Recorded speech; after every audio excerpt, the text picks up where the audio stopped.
বরিশালে কিশোর কণ্ঠ অফিসের উদ্বোধন করলেন হাসনাত আব্দুল্লাহ।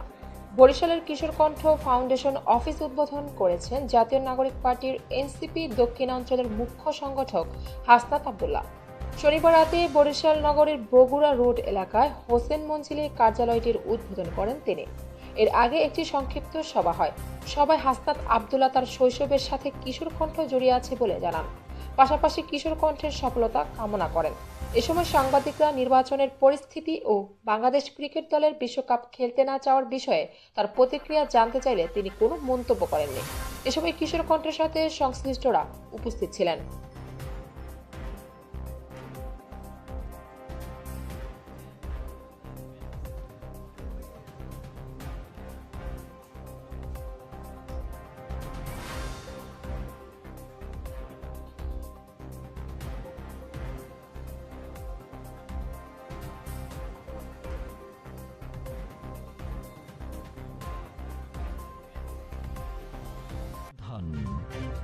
দুরন্ত গতিতে অফুরন্ত সাহসে আমরা